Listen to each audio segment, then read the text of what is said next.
Okay, well, last week, if you were here or you watched online, we talked about how believers need to bring forth the fruit of the Spirit. We didn't say the fruits of the Spirit. Don't say the fruits of the Spirit. There's only one fruit, and it's Messiah likeness. Okay? And love appears first, and it's in a pecking order. Just like the gifts are in a pecking order. You notice what's first in the gifts? Wisdom. You know what's last in the gifts? Tongues. You know why? Because you could fake tongues, but you can't fake wisdom. Just try it. Oh, some of you have. Okay. By the way, parents, I know your kids aren't here, but thank you. Every kid that hugged me, and there was more that hugged me today than they ever hugged me, but they usually all hug me. It was very healing. Very healing. I just feel healed. So that was really nice of them. Love appears first because it's the greatest quality, in that it's a quality that most clearly reflects who God is. And so let's look at something that you're all too familiar with, a couple of verses from Deuteronomy 6.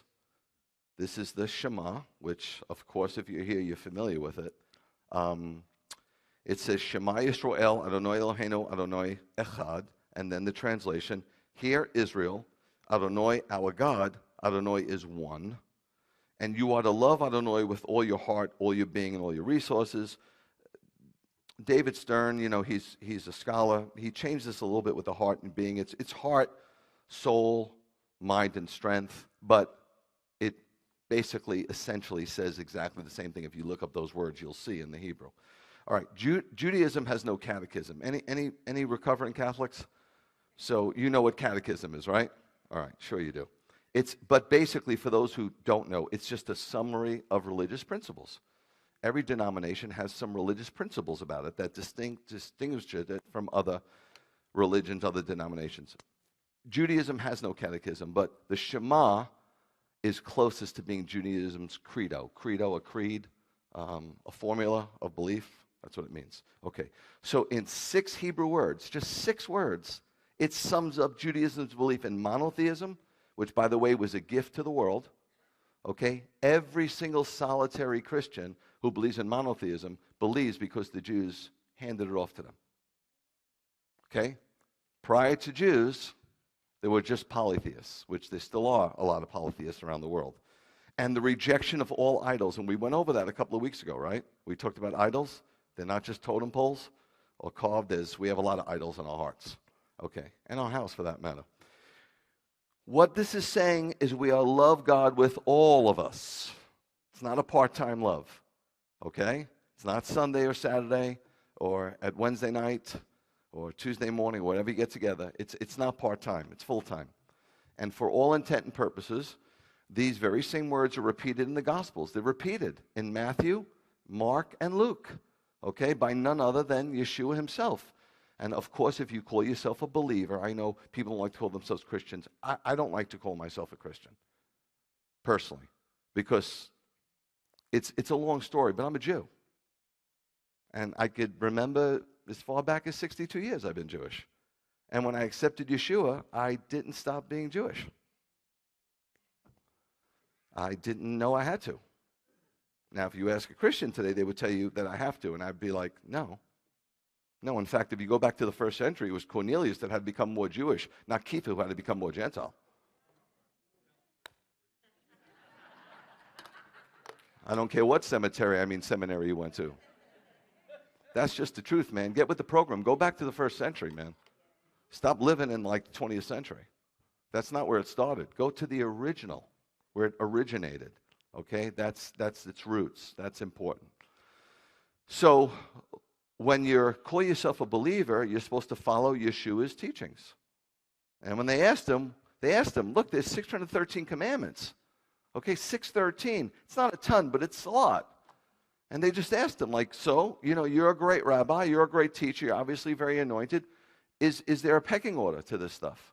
Like, what's the most important commandment? So let's take a look at Mark 12:30. How could anybody not, come on, guys. Come on. You read this forever. This is the Gospels. How did you not see this as the Shema? How did you vacuum out everything Jewish when he's giving you the Shema?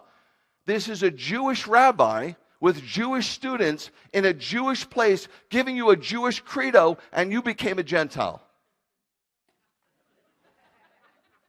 Like, how did you do that? How were you so... How did you become such an automatron? Listen, it's right in what you were reading. It says, study to show yourself approved. This is the Shema. This guy's given them the Shema. I mean, the Shema you say twice in the morning, at Shachrit, at night. You're supposed to say the Shema on your deathbed if you're a Jew.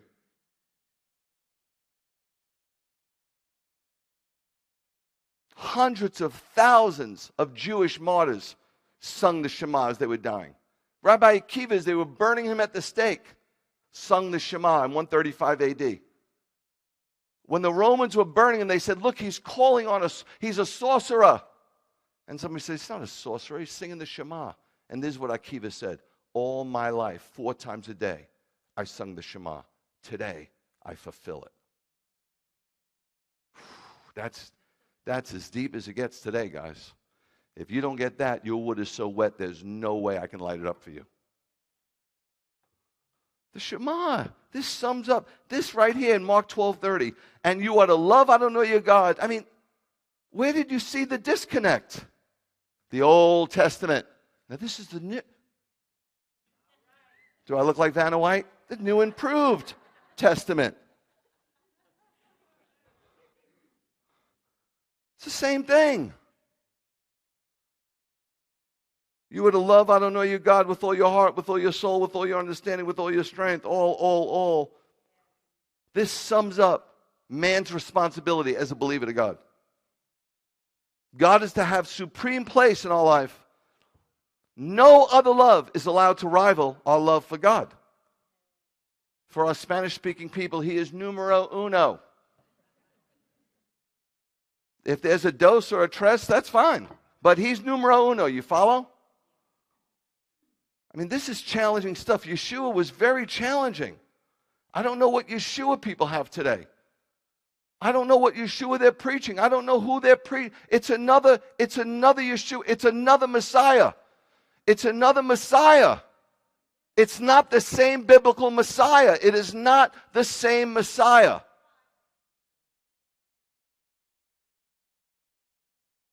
Look at Luke 14:26. I'll prove it to you. One verse. If anyone comes to me, what's he saying? Comes to me, follows me. You want to call yourself a Christian?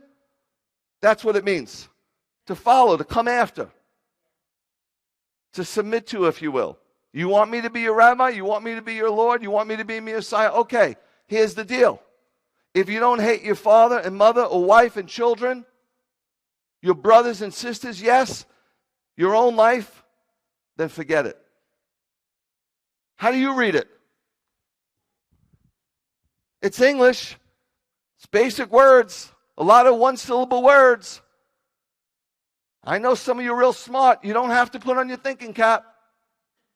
You don't need a thesaurus or a dictionary. This is straight up, right in your face.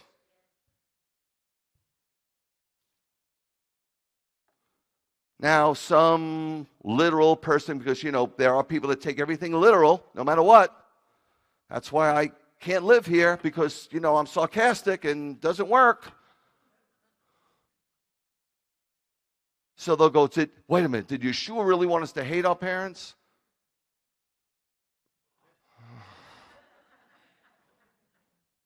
Seriously? How long you been a believer? Why would you even say that? It's blasphemous to say it. Why would you think it?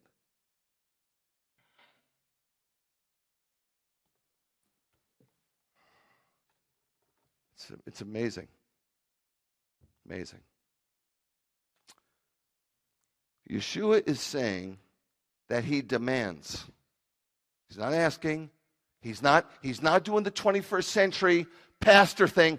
I just want to challenge you. Screw challenge you.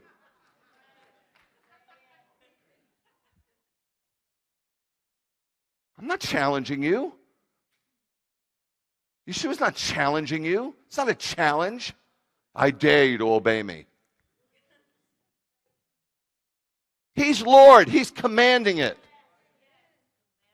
He's driving the ship, man. He demands. He's saying, I demand. He's saying, I demand. Demand. I must have first place. For the true disciple, you ready? It's Yeshua before family. Yep. Yep, sweet pea, I know you're the mother of the year. You and about 5 million other women. It's Yeshua before family. It's Yeshua before country. Soldier, Yeshua before country. It's for king and country. King comes first. Yeshua before life itself. It's not only that we must love our relatives less. It's not saying don't love your relatives. What are you, crazy? Honor your mother and father.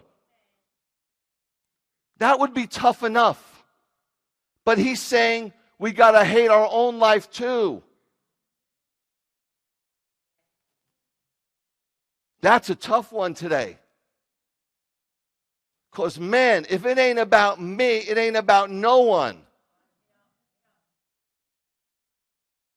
Life will go on without you, pal. You won't even be missed hardly. But pull Yeshua out of the mix for a minute and this thing falls apart. Who is the king of pop? Don't act like you don't know. Don't act all holy. The king of rock, the king of soul. Where are they? And what happened? What happened when they died? Did things stop? But if the king of kings goes off the throne for a second, I'm not saying they weren't good people. I'm not saying that. I'm just saying prioritize this thing, man.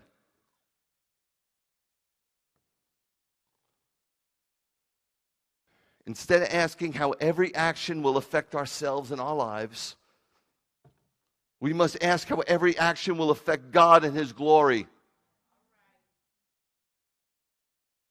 Considerations of personal comfort and safety must take a back seat. Look, kid, you're watching. I know your dad. We came to faith at the same time. And for whatever reason, he had his struggles. He had his fair share. And he went on a different path, but man, he came back and he came back hard.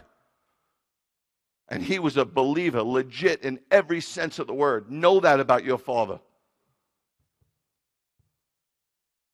Personal comfort and safety take a back seat to the task of glorifying God and making His Son known.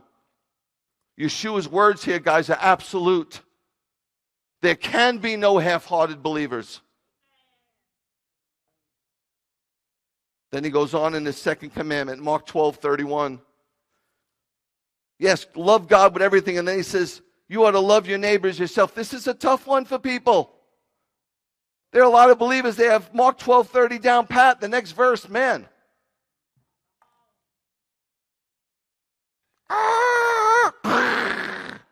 I love God, I love God. Ugh.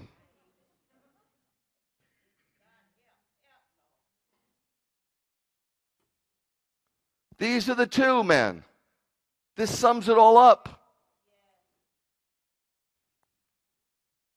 So the life that counts, according to Yeshua, even if I wasn't a believer, I could read this and tell you this.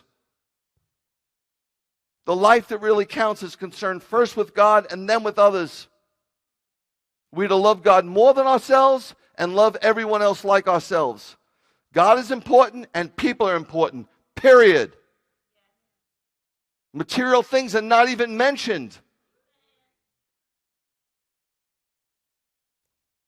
But love is not just some vague love that denies truth and tolerates all things. If you think I'm preaching anything goes, you're out of your mind. That's not what I'm preaching. But neither is love content to judge things by their outward appearances. You have to be careful. We have to be careful not to forsake love for the sake of judging outward forms rather than the true heart of the person. You have enough trouble knowing your own heart. Your own heart confuses you. Where do you get off knowing the heart of another person? Without even talking to them, without even getting to know them. 40 years I know this guy. I know him. You're going to make a call? Nobody has that discernment. God drops that on you every now and then. But you do not have a crystal ball. Look at 1 Samuel 16. You know this well. If you don't, you should. Obviously, Shmuel is a prophet, a legit prophet. I'll prove it to you right here. You might see something that you never saw. Chances are. He's sending Shmuel on a road trip to anoint a new king. Adonai said to Shmuel, which means one who hears God, by the way, how much longer are you going to go on grieving for Shaul, now that I've rejected him as king over Israel? Fill your horn with oil and set out. I will send you to Yishai the Bethlachmi, Jesse the Bethlehemite, because I have chosen myself a king from among his sons. Shmuel said, how can I go? If Shaul hears of it, he will have me killed. It's a legitimate concern, right? If you knew you were on the way to get killed, you might say the same thing. Adonai said, take a female cow with you and say, I have come to sacrifice to Adonai. Summon Yishai to the sacrifice. I will tell you what to do, and you are to anoint for me the person I point out to you. So God told Samuel bluntly, I don't care how close you are to him, I've rejected him. Saul's done. I've chosen another man to rule over Israel. And because Israel's mine, it's my choice to make. Nobody can refute it. Now, was God telling Samuel to lie? Because some people will read that and see that this looks like deception. Do you see it? Do you see the possibility of it? Have you lost your mind again? God's going to tell him to lie? No. God was not telling Samuel to lie. The anointing of the new king was a secret affair. Secrecy is not the same as deceit. If I tell my kids something that they're not supposed to tell anybody else, that's not a lie. It's not deceit. Let's continue on. Shmuel did what Adonai said because he was a legit man of God. And he arrived at Bethlehem. The leaders of the city came trembling to meet him. Did you see it? Today, when prophets come, nobody trembles because they're not prophets. If they were prophets, the people would tremble. Why? Because the prophets always had the same message. You're off course. You better return to God. The judgment's coming. Today, the prophets tell you what you want to hear so they can get a good collection. And the better the story, the better the collection. Guys, I could have made a sick, ridiculous living going around the country to churches and telling them how this poor, lost Orthodox Jew became a Christian. Yeah, I'm telling you, they would have paid big for that. But then I tell them that story. I started telling that story. People invite me to want to hear the story. And then when I said, and then I found out reading Matthew 1:1, I'm reading this Jewish genealogy, and it was so Jewish that I realized I didn't have to give up being Jewish because Jesus didn't either. Get the hook. Get him off the stage. Get him off. And then I wasn't invited anywhere anymore. I didn't care about the stupid offering. I cared about the truth. God's my provider. Always had, always will. So they're trembling. He's a prophet. And they're saying, are you coming in peace? Look at this, guys. Today they applaud. Oh, look who's here. Get him a Perrier. He answered, in peace. I've come to sacrifice to Adonai. Consecrate yourselves. Get yourselves right. Just don't show up at Beth Yeshua. Don't just show up. We don't have some spiritual shower. Consecrate yourselves and come with me to the sacrifice. He consecrated Yishai and his sons and summoned them to the sacrifice. When they had come, he looked at Eliab, the first son. What do you think the first son looked like, the firstborn? Yeah, a little Joselito, you know. Strong, probably good looking. Right? So he's like, I got him. We're done. Let's eat. Let me get out of here. I want to get out of here before Saul finds out. Right? He's in a rush. He's believing God to an extent, but, you know, everybody believes God to an extent. Lord, I believe. Help me with my unbelief. So he wants to get out of there. Guys, you don't read like that, right? You read it and you go, I got to memorize this. Has to be Adonai's anointed one. 1 Samuel 16. I'm not kidding around, man. I'm not making fun. That's not the way to read the Bible. We went over this, right? Put yourself in the story. Feel it. These are regular people just like you. Regular people doing a regular life. Experiencing it just like you. But if you don't feel it, you won't see it. Adonai said, nope. Nope. And what does he say right away? Why are you paying attention to how he looks, how tall he is? Who cares? You think you got to be like tall to be a king? When I was first a rabbi, people say you don't look like a rabbi. I say, you think rabbis start when they're 80? Because they saw one rabbi. They saw like an 80-year-old rabbi somewhere and fiddle on the roof. And they're like, you don't look like a rabbi. How does a rabbi look? You don't look like a Jew. How does a Jew look? You want me to tell you what you look like with those, what you're saying right now? Crazy. You don't look Jewish. There's Jews in China. How am I supposed to look? 2005, we found a bunch of Jews in Kaifeng. How'd they look? They look like Chinese people. But I said to Shmuel, don't pay attention to how he looks, how tall he is. I've rejected him. And here's the message. Adonai doesn't see the way humans do.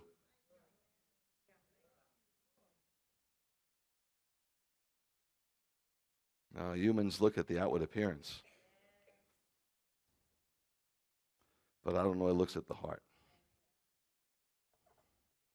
So Samuel looks over the men one by one, confident that the next king was before him, but none was the Lord's choice. Samuel should have actually learned from his experience with Saul that the outward man is not nearly as important as the inner man. Now, I've kind of shared this with you guys before, like in a drive-by, about exterior, but I've mentioned this over the years. I mean, it's part of my fiber, you know. For me, it's all about internal relational reality, not external religious rituals. It's always been that way from the time I met the Lord. It was that way, and it's always will be that way. People do judge by looks and dress and outward appearances, correct?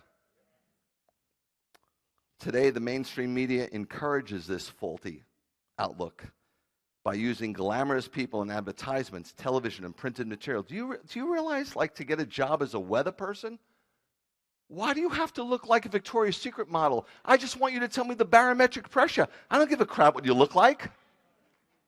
But if you're a brilliant meteorologist, you won't get a job. Thank God doctors could still be ugly, huh? I'm only kidding. We have a couple of doctors here. You know I love you. Shut up. Don't make a federal case over everything. God. Because if you do, I'll just say, see, you got offended, which means you're not a strong believer. You're going to come out losing. You're not going to win. But it's pathetic. I remember in 1980, a show 60 Minutes. They took a woman who was pleasingly plump and like a model, and they put them in the same outfit and the same car in a different spot on the highway. Do you know how many people stopped for the model? It was like accident, and nobody stopped for the other. And even as a secular person, I knew in my heart, that is so wrong. Let me tell you a story. I was in the gym. I don't know if I told you this story, so this might be for the first time. And who comes in? Jean-Claude Van Damme. You know him? I mean, not only is he like a sick martial artist, okay? He was a legit champion, a world champion. He wasn't just a, showman. But the guy was as man-pretty as anybody I've ever seen. He was magnificent. His jaw structure, and his wife was looking for a trainer. So you can imagine what he's married to, right? We know how this works, right? We know how the system works, right? We know how it works, right? Okay. So she comes in, and she just had a lousy attitude. And the guys in the gym were like, so she was recommended to me, so she comes over to me, and she just had a lousy attitude. And so she went on the stair climb, and I went up to her, and I said something to her, and she did not say something nice to me. I said, okay. I walked away. When she was done, she came over to me, and she said, so we ready to train? I said, who do you think you are? And a friend of mine was like, you're out of your mind. I'll train. He wasn't even a trainer, but he goes, I'll train her. I was like, you think your stinking $20 is more important than her? I'd rather, in fact, I'll train her this hour for free over you. I promise you I did this. You know I did this. You know me. You've been around me long enough to know that's my dad. And she said, well, I'm sorry, I have jet lag. I go, you're so used to, I get it. I see what you look like. You're so used to everybody opening the doors. I'm not opening the door for you. And then she simmered down because nobody talks to people like that, right? They talk to them like that behind their back, never to them. All I could say is, I don't know if you're watching, but she was the most physically fit person because I legitimately tried to kill her and I could not. I legitimately I wanted to see, can I give this individual a heart attack? And I go, she got what was coming to her. But she lasted the workout. It was unbelievable. I gave her no rest. I told her, you can't drink water.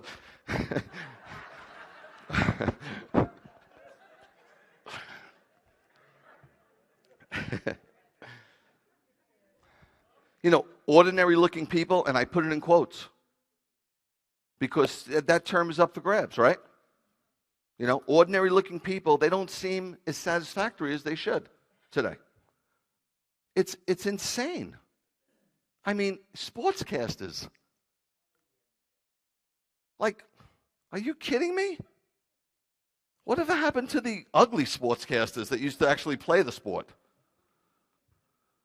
Look, God focuses on how people look on the inside, period. Okay? It's all right to take care of your appearance and to look presentable. It's okay. Don't get me wrong. If you haven't showered for a week, you might want to hit the end before you come here. Okay? Just saying. But God would rather see us work on becoming drop-dead gorgeous on the inside.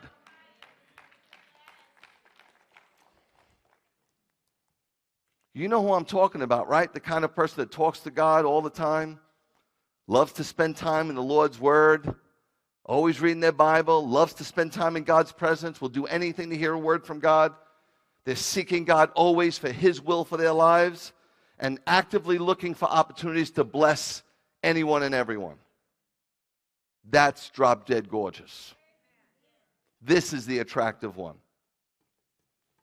For it's more about being good than looking good.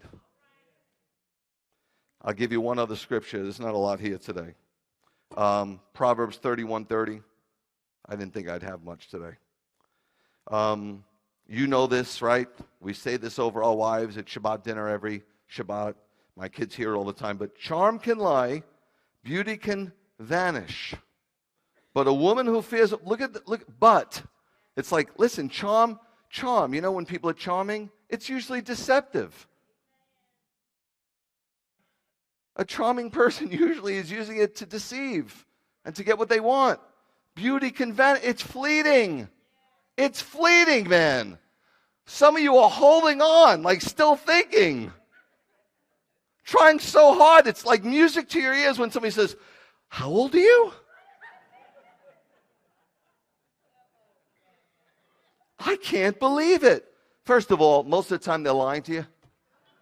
Just putting that out there.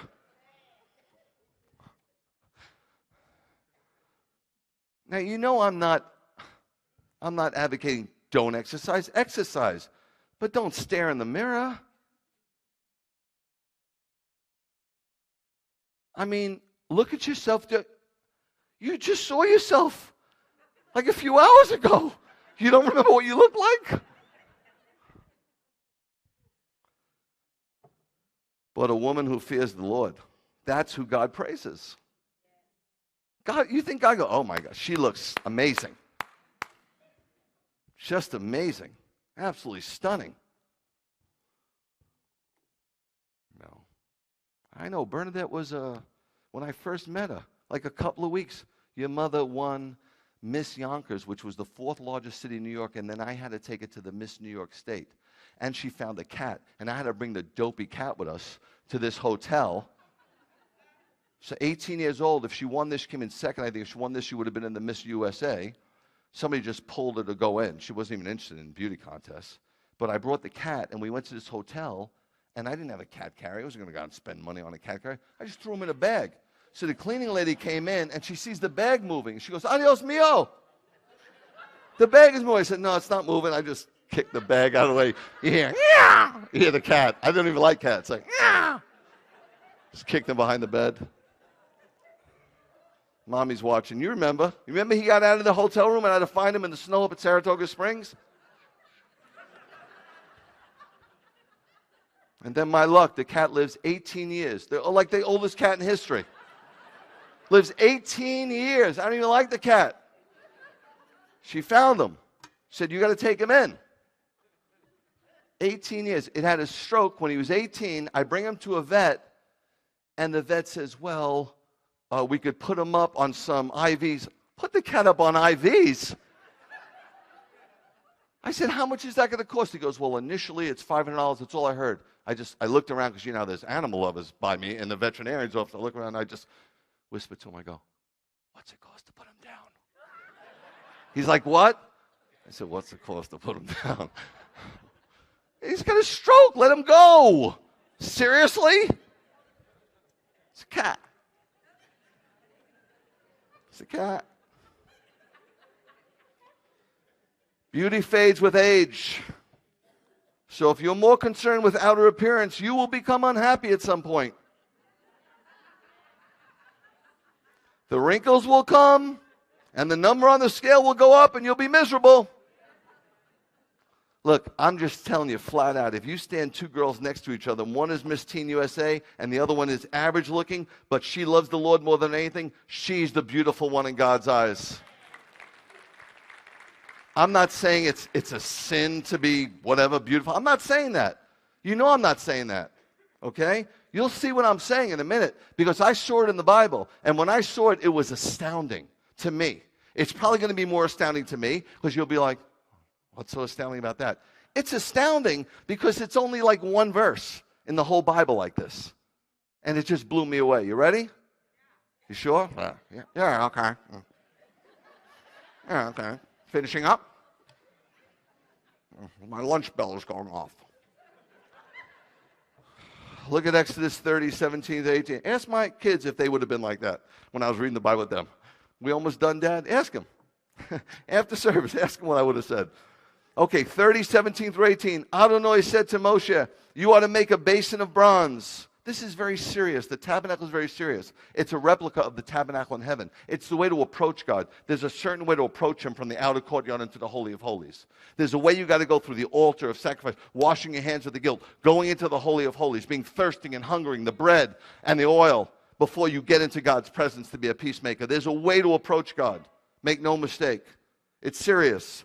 Adonai said to Moshe, you ought to make a basin of bronze with a base of bronze for washing. Place it between the tent and the altar of sacrifice, and then the tent. When you hear the tent of meeting, that's not the tabernacle. The tabernacle is the whole thing. The tent is just the holy place in the Holy of Holies. Okay? This is like the tent. So he places this basin, and he's very serious about it. He's giving very serious directions. The bronze basin was for the priests. They had to wash themselves before serving either in the tent of meeting or at the altar of burnt offering. Either way, even though it's after the altar, they had to wash before they served. Any priest who handled holy things before washing, death sentence. Death sentence. This should be a solemn reminder that we must be spiritually and morally clean on the inside. No matter how dirty you are, this isn't going to work. It didn't even stop COVID. It's not going to stop unholiness. It's not going to work no matter how much you wash, no matter how much you wash on the outside, no matter how pretty you look like on the outside. It's about the inside. It's about being spiritually and morally clean. Now look at this verse. This is the verse that got me. 38:8. You won't see another verse like it in the Bible. He made the basin of bronze, right? He made it with its base of bronze from the mirrors. You get it? Or do I need to talk about it? I'll talk about it because what the heck? I had nothing else to do. He made the base of bronze from the mirrors of the women. Who are they? We don't know who they are, but they were these women serving at the entrance of the tent of meeting. Why did they have mirrors? They got this stuff out of Egypt, so it was high polished, high quality mirrors. Why did they have mirrors with them? I mean, they're kind of like greeters, I get it, But mirrors? A mirror, the Hebrew word is marah. You can look it up, and it means mirror, something you see a reflection. But it also could mean figuratively a mode of revelation. So what is the revelation here, Greg? What are you trying to say, God? I'm not sure exactly what he's trying to say, but I have a pretty good idea. Maybe these women were overly focused on their exterior. Could it be? As they're serving in the tent of meeting in a holy place. So the question I have is, do we put more time and effort into being pretty on the outside or on the inside? We're supposed to reflect God's glory. We were made in his image. And when he looks at us, he should see his reflection. Like the moon doesn't have its own light. It reflects the sun's light. We should reflect the sun, S-O-N's light. But since God is spirit, what are you supposed to look like? The pictures of Yeshua you see in every church, he didn't have long hair. Okay? No first century Jewish man had long hair like that. And then I had somebody go like this to me. Well, he was a Nazarite. And Nazarites take vows to not cut their hair. He was a Nazarite? What Bible are you reading? He was from Nazareth, genius. He wasn't a Nazarite. He never took a Nazarite vow. What is there a secret Bible you're reading? And anyway, my Bible says in Isaiah 53, he was nothing to look at. It says he was nothing to look at. What does that mean? He was nothing to look at. He had nothing to attract us to him exterior-wise. That's what it means, right? And everybody tells me, oh, Jesus laughed all the time. Really? I don't see it. In fact, my Bible says he was a man of sorrows. A man of sorrows doesn't sound like he's laughing all the time. What's so funny?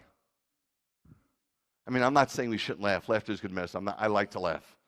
But I cry as much as I laugh, if not more. I'm just putting that out there. Just in case you think, oh, this is happy-go-lucky idiot who's got it made. Yeah, you keep thinking that. Have fun with that. So if God is spirit, which he is, right? What are we supposed to look like?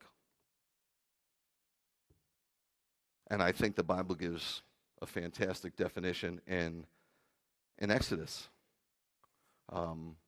Moshe, who spoke to God face to face, right? Crazy intimate relationship, face to face. And then later on in his relationship with him, right before they're ready to go into the promised land, he says, show me your glory. Like, I think he saw his glory a lot, but he loved him so much, he just needed to see it. And so God says, I will. I will. And what do we see? Exodus 34, 5, 6. This is God's glory, guys. Adonai descended in the clouds, stood with him there, and pronounced the name of Adonai. Adonai passed before him and proclaimed, Yud-Heh-Vav-Heh, Yud-Heh-Vav-Heh. Adonai is God. Now, I'm sorry, I can't see it without saying something, sorry. There are these sacred names out there. Do you know who you are? Okay, it's Yud-Heh-Vav-Heh. There are no vowels. So if you want to say Yahweh, knock yourself out, but that's not what it says.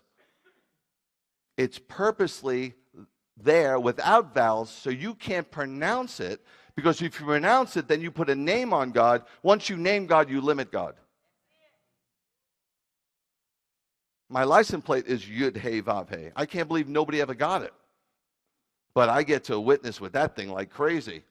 Is that you and your wife's initials? Not exactly. How much time do you have? It's fantastic. It's a fantastic witnessing tool. I just can't believe when I went to get it, I was like, nobody has this in Georgia? Wow, the Bible Belt? But lo and behold, they didn't. And the neat thing is, you see the acronym? YHVH? What was hanging over Yeshua's head? Yeshua, HaMashiach, V'melech, HaYehudim. Jesus the Messiah, the King of the Jews. Yud-Heh-Vav-Heh. Anyway, let's go on. I know you like it. Ooh, let's go on. That wasn't the message. We don't want to get off course. Who put this in red? Now you're going to make me talk about it. Okay, merciful and compassionate. Slow to anger, rich and good. That's his glory? It wasn't when he blows stuff up? It's not his creative power? Ex nihilo, out of nothing, as they say in Latin? That's his glory? Yep. That's his glory, and that's what we're supposed to look like. Merciful and compassionate. That means being charitable, being forgiving, being generous, and being lenient. Does that describe you? Charitable, forgiving, giving and forgiving. Generous, and lenient, not quick to judge, especially not by outward appearances. Compassion is something deep. It's having sympathy and pity towards others. It's being moved in your gut. If you look the word up, rachem, it's moved in your gut, in your bowels, in your stomach. Moved, and not moved to go, oh, I feel bad for you, but it's bigger than that. It's moved to do something about it. Moved by the suffering and distress and the misfortune of another, and thereby giving relief and aid. I like to think it is empathetic. Are you familiar with empathy? I don't know. It's a gift, and it could be a curse in a sense if it takes, because it gets me all the time. Empathy. Empathy is when you can identify with. You vicariously experience it. If I see somebody's mother hurting, then it's my mom. If I see somebody's wife, it's Bernadette. Kids, it's Max. It's crazy. I can feel it. And sometimes I feel it. It's weird. It's like, why am I feeling this more than you are? This is insane. You can vicariously experience the feelings and thoughts and attitudes of another. When you do that, you have no choice but to help. There's no way around it. Second aspect about what God looks like, he's slow to anger. Describe you? This is bearing provocation. It's bearing annoyance. It's bearing misfortune. It's bearing delay. You know, when you don't get it right away. It's bearing hardship. It's bearing pain with endurance and calm. Not like, no, that's not bearing. Look, do you see how challenging this is? I come from a place that is 12 miles by 2. 12 by 2. My son just visited a friend, 2,500 acres. 12 miles by 2. Some of you go, You know, the people in New York City, they're a little aggressive. Moron. It's an island 12 by 2 with 5 million people any given day. Gilligan and the skipper couldn't get along, and it was just 2 of them on a much bigger island.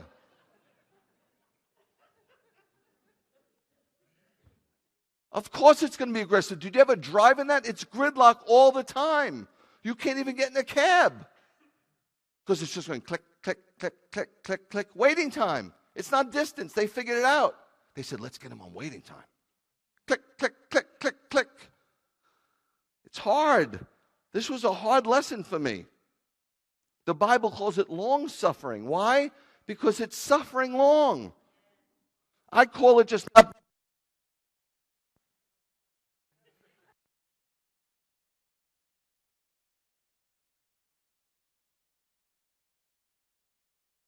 Yeah? Yeah? Yeah? Yeah? I like how you didn't even move off the wall, Ronnie. Good one. He's just going.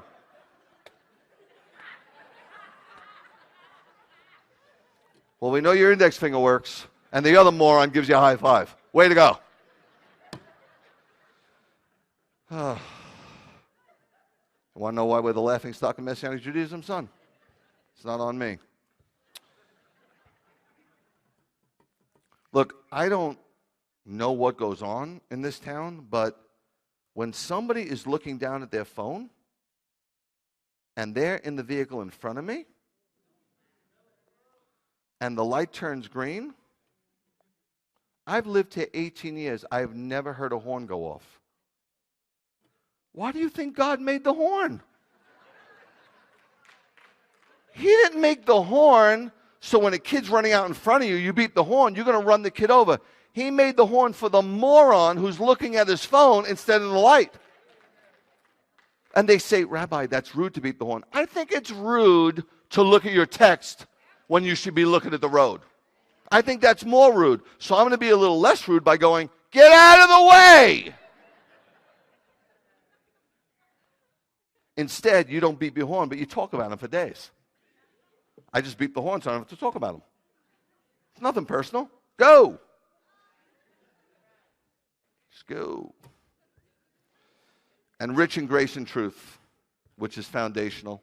It's being good, kind, and loving, all the while being faithful, reliable, and sure. It's bestowing favor without compromising what you know to be true. It's the way Yeshua lived. He underwrote things in love, but he never compromised the truth.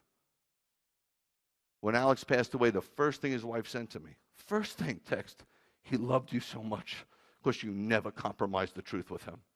And that got him on track every time. The truth is love.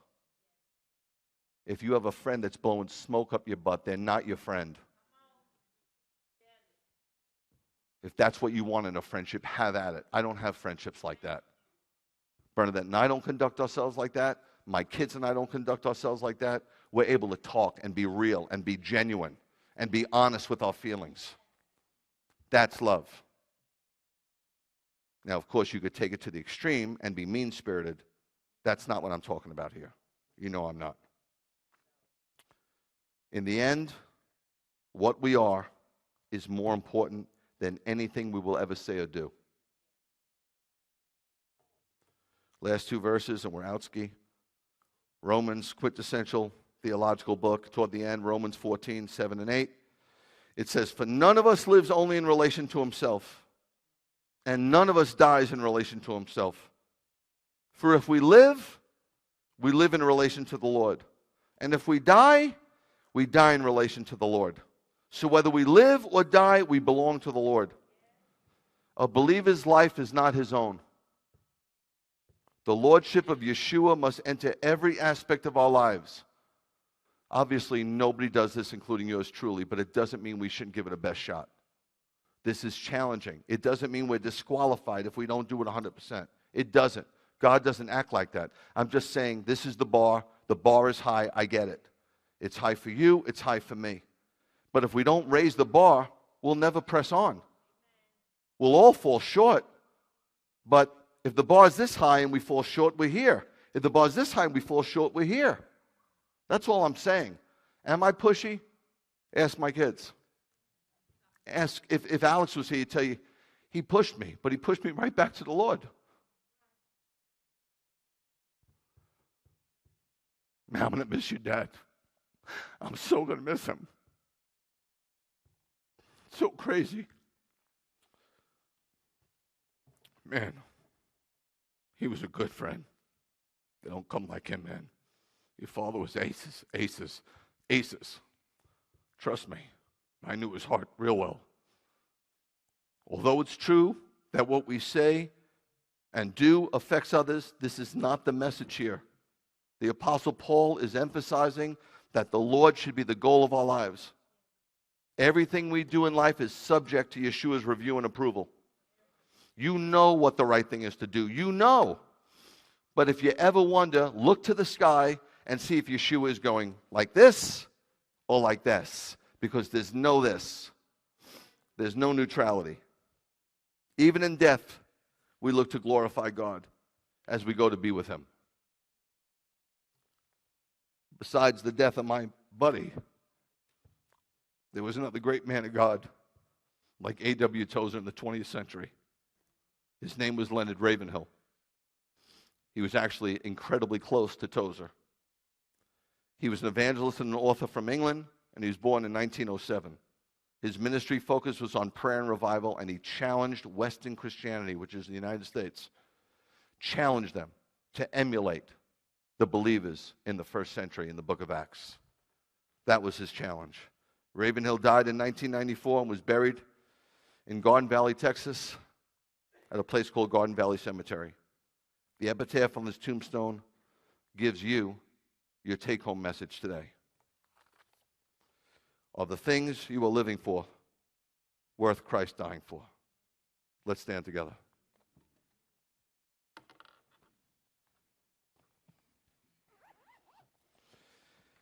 Appreciate your prayers for tomorrow. I've got to try to get there. It's sketchy. A lot of connections and stuff, so I'm just hoping everything goes well because,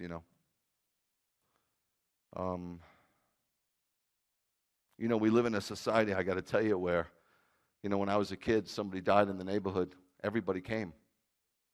Even people that didn't know the guy too well. You know why? It was called paying respects. Today, it's inconvenient.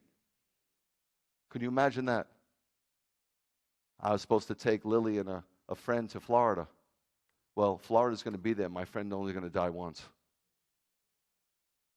Think about it, guys. Don't live cheap. Don't. It's fleeting. Here today, gone tomorrow. The good news is my friend's only going to die once.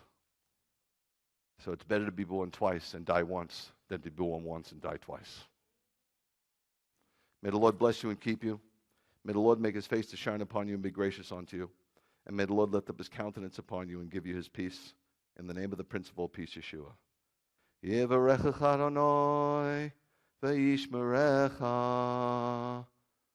Ya'er Adonai pano velecha ve'hunecha. Yisa Adonai pano velecha ve'asem lecha. Shalom. Shabbat shalom, guys.